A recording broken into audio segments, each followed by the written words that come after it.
नमस्कार बच्चों, आज की कक्षा में आप सबका स्वागत है। बच्चों, आज मैं आपको पढ़ाने जा रही हूँ विशेषण। विशेषण की परिभाषा। जो शब्द संज्ञा या सर्वनाम की विशेषता बताते हैं उन्हें विशेषण कहते हैं। यानी कि जो शब्द संज्ञा और सर्वनाम की विशेषता बताते हैं उसे ही हम विशेषण कहते हैं। संज्ञा शब्द, उदाहरण के लिए देखिए, लाल साड़ी, ईमानदार लड़का, 10 किलो चावल, ऊंची इमारत, यह घर। अब यहाँ पर आपने देखा होगा कि जितने भी रेखांकित शब्द हैं वे सभी संज्ञा और सर्वनाम से ही संबंधित हैं। लाल साड़ी, है ना, साड़ी, साड़ी क्या है? संज्ञा शब्द है। अब उस साड़ी की विशेषता जो बताया जा रहा है, क्या बताया जा रहा है? लाल रंग। यानी कि उस साड़ी की विशेषता क्या है? लाल रंग है। ईमानदार लड़का, लड़का संज्ञा। अब उसकी विशेषता क्या बताई जा रही है? कि वह ईमानदार है। तो इसी तरह जो है, जिस संज्ञा या सर्वनाम की विशेषता पता चलता है तो वहाँ पर विशेषण हो जाता है। तो इसमें देखिए, विशेष्य। विशेष्य किसे कहते हैं? विशेषण द्वारा जिस शब्द की विशेषता बताई जाती है उसे विशेष्य कहते हैं। अब जैसे क्या कहा जा रहा है, विशेष्य किसे कहते हैं? जैसे किसी वस्तु की, जो वस्तु है उसकी विशेषता जो बताई जाती है वह विशेषण होता है। वस्तु को हम विशेष्य कहते हैं। तो यहाँ पर देखिए, उदाहरण के लिए, मिलावटी अनाज, अनाज, इसकी विशेषता क्या है? ये अनाज जो है यह विशेष्य शब्द है। इसकी विशेषता क्या है? मिलावट। तो यानी कि क्या हो गया कि यहाँ पर जो है विशेष्य अनाज हुआ, उसकी विशेषता है मिलावट। उसी तरह देखिए, साड़ी, साड़ी क्या है? विशेष्य है, उसकी विशेषता क्या है? जो है लाल रंग है। उसी तरह विशेष्य, लड़का जो है विशेष्य है और ईमानदार जो है उसकी विशेषता है। उसी तरह चावल, चावल जो है विशेष्य है, उसकी विशेषता क्या बताई जा रही है? कि 10 किलो चावल। उसी तरह इमारत, इमारत विशेष्य है, उसकी विशेषता क्या बताई जा रही है? ऊंची इमारत। यह घर, घर, घर जो है क्या है? संज्ञा है, उसकी विशेषता कैसे बताई जा रही है? यह से। यह जो है संकेत कर रहा है कि यह घर मेरा ही है, इस तरह का जो है संकेत हो रहा है। तो इस तरह से जो होता है विशेषण की पहचान की जाती है। अब देखिए, विशेषण के भेद कितने होते हैं। विशेषण के भेद, सबसे पहले आता है गुणवाचक विशेषण, परिमाणवाचक विशेषण। परिमाणवाचक विशेषण के दो भेद होते हैं, निश्चित परिमाणवाचक विशेषण, अनिश्चित परिमाणवाचक विशेषण। फिर आता है संख्यावाचक विशेषण।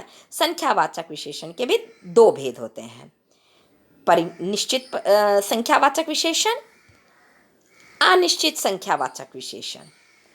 तो देखिए, यहाँ पे परिमाणवाचक और संख्यावाचक विशेषण के दो दो भेद पाए गए हैं। परिमाण का क्या है? निश्चित परिमाणवाचक संख्या, निश्चित परिमाणवाचक, और यहाँ पर जो है अनिश्चित परिमाणवाचक। उसी तरह संख्यावाचक का क्या बताया गया है? निश्चित संख्यावाचक विशेषण, अनिश्चित संख्यावाचक विशेषण, और बाद में आता है सार्वनामिक विशेषण। इस तरह हमने देखा कि विशेषण के कितने भेद हो गए हैं? गुणवाचक विशेषण, परिमाणवाचक विशेषण, संख्यावाचक विशेषण, सार्वनामिक विशेषण। विशेषण के 4 भेद हैं।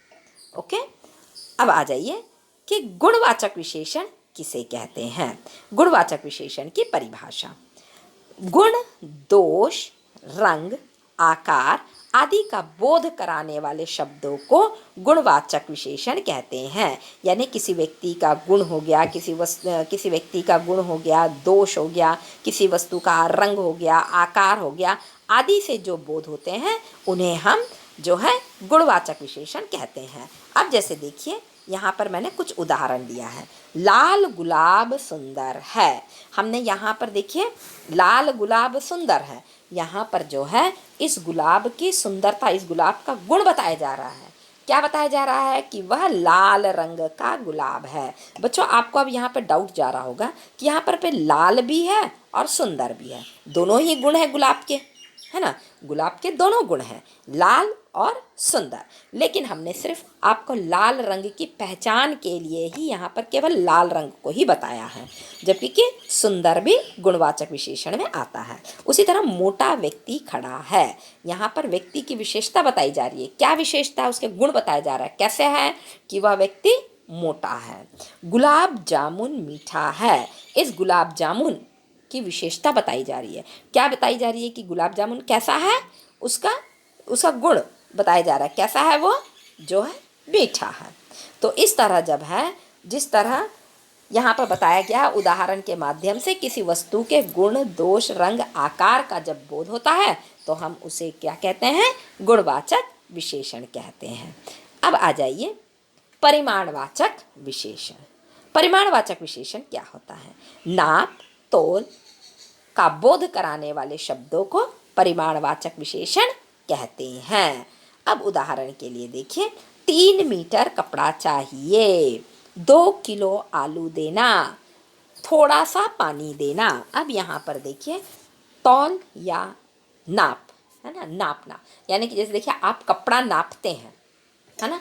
जब आप लोग कभी सफ़र करते हैं तो आप उसे भी नापते हैं, है ना। कपड़ा 1 मीटर 2 मीटर, उसी तरह जो है आप लोग जब सफ़र करते हो तो 1 मीटर दौड़ना है, 2 मीटर दौड़ना है। मैं 4 मीटर आज 4 किलोमीटर जो है मैं सफ़र करके आया। जब हमें यहाँ पर नापते हैं कि आप इतना काम किए हैं, जब नाप किया जाता है। और तौल, तौल का मतलब जहाँ पर हम लोग तौल कर लेते हैं, जैसे आप सब्जी मार्केट में जाते हो तो आप कहते हो 1 किलो चावल, 1 किलो टमाटर देना, तो आप यहाँ पर उस क्या करेगा? आपको तौल के देगा, है ना। 1 लीटर दूध देना, वो क्या करेगा? आपको तौल के देगा। तो यहाँ पर जो है इस तरह नाप और तौल का बोध कराने वाले शब्दों को ही हम परिमाणवाचक विशेषण कहते हैं। जैसे देखिए 3 मीटर कपड़ा चाहिए, लेकिन कपड़ा कैसा होना, कितना होना चाहिए? 3 मीटर होना चाहिए। अब 3 मीटर कैसे देगा दुकानदार? आपने देखा होगा जब आप दुकान में जाते हो, कपड़े की दुकान पे जाते हो तो उसके पास इंची टेप होता है और एक स्केल होता है स्टील का, है ना, जिससे वो नापता है, आपको नाप कर वो आपको देता है। तो उसी तरह 3 मीटर कपड़ा चाहिए। कितने मीटर कपड़े चाहिए? 3 मीटर। 2 किलो आलू देना, आलू क्या है? कितने किलो आलू चाहिए उसे? 2 किलो आलू चाहिए। थोड़ा सा पानी देना। अब यहाँ पर देखिए थोड़ा सा, आपको मालूम है कि वो 1 किलो बोल रहा है, 1 गिलास पानी बोल रहा है, 2 गिलास पानी बोल रहा है, 1 ड्रम बोल रहा है या 1 जग में बोल रहा है, हमें पता नहीं है ना। तो यहाँ पर थोड़ा सा पानी देना, हमने यहाँ पर पहले ही आपको बताया था कि परिमाणवाचक विशेषण के 2 भेद होते हैं। एक होता है निश्चित और एक होता है अनिश्चित। अब जैसे देखिए 3 मीटर, हमें पक्का मालूम है कि हमें 3 मीटर ही कपड़ा चाहिए। 3 से हमें 2 नहीं चाहिए और ना ही 5 चाहिए, हमें केवल 3 ही चाहिए। तो यहाँ पर क्या हो गया? 3 मीटर कपड़ा चाहिए। फिर यहाँ पर है 2 किलो आलू देना, यहाँ पर वो जो है 2 किलो आलू देना कह के बता रहा है। तो यहाँ पर जो है नापा गया है ना, यहाँ पर जो है नापा गया है। कैसा नापा गया है? कि थोड़ा सा 2 किलो आलू देना। यहाँ पर आलू के बारे में बताया जा रहा है। कितना आलू है? 2 किलो आलू है। अब थोड़ा सा पानी देना, थोड़ा सा पानी देना। थोड़ा से हमारा तात्पर्य क्या है? थोड़ा सा हमारा क्या तात्पर्य है कि वो 1 गिलास भी हो सकता है, 2 गिलास भी हो सकता है, एक छोटे से कटोरे में भी होता है। तो ये क्या है? अनिश्चित परिमाणवाचक विशेषण है। आगे समझ में? 3, 2 ये दोनों निश्चित परिमाणवाचक विशेषण और थोड़ा सा अनिश्चित परिमाणवाचक विशेषण। बेटा परिमाणवाचक विशेषण, आशा है आपको परिमाणवाचक विशेषण समझ में आ गया होगा। हाँ, अब आ जाते हैं दूसरा, संख्यावाचक विशेषण। तीसरा कौन सा था हमारा? पहला था गुणवाचक, दूसरा था परिमाणवाचक, अब तीसरा है संख्यावाचक विशेषण। संख्यावाचक विशेषण की परिभाषा देखिए। जिस विशेषण शब्द से किसी संज्ञा का, जिस विशेषण शब्द से किसी संज्ञा की संख्या का बोध होता है, संख्या का बोध होता है। संख्या मतलब गिनती। किसी से संख्या का बोध होता है तो उसे संख्यावाचक विशेषण कहते हैं। संख्यावाचक विशेषण किसे कहते हैं? जिस विशेषण शब्द से किसी संज्ञा की संख्या का बोध होता है उसे संख्यावाचक विशेषण कहते हैं। यहाँ पर संख्या, संख्या मतलब गिनती। तो देखिए इसके उदाहरण देख लीजिए। रमेश के पास 40 कंचे हैं। आम के पेड़ पर 2 कबूतर बैठे हैं, कुछ बच्चे झूला झूल रहे हैं। अब यहाँ पर देखिए, रमेश के पास 40 कंचे हैं। आपको निश्चित पता है कि उसके पास कंचे, कंचे मतलब मार्बल, उसके पास में मार्बल्स, कितने मार्बल्स हैं? 40 मार्बल्स हैं जो बच्चे खेलते हैं। तो यहाँ पर बताएगा 40, हमें पक्का पता है, तो ये क्या है? निश्चित संख्यावाचक विशेषण। उसी तरह देखिए, आम के पेड़ पर 2 कबूतर बैठे थे, 2, हमें पता है कि आम के पेड़ पर केवल 2 ही कबूतर बैठे थे, 2 से 3 कबूतर नहीं हो सकते, निश्चित, हमें पक्का पता है कि वहाँ पर 2 कबूतर ही बैठे हैं। कुछ बच्चे झूला पर झूल रहे हैं। यहाँ पर देखिए, कुछ, कुछ की ओर ध्यान दीजिए। कुछ, कुछ क्या है? अनिश्चित है, हमें पता नहीं है, 1 बच्चा खेल रहा है, 2 बच्चा खेल रहा है, 10 बच्चे खेल रहे हैं, 20 बच्चे खेल रहे हैं, तो ये क्या हो गया? अनिश्चित संख्यावाचक विशेषण। तो बेटा आपको समझ में आ गया ना? 40, 2 निश्चित संख्यावाचक विशेषण, कुछ अनिश्चित संख्यावाचक विशेषण। हाँ, अब आते हैं सार्वनामिक विशेषण।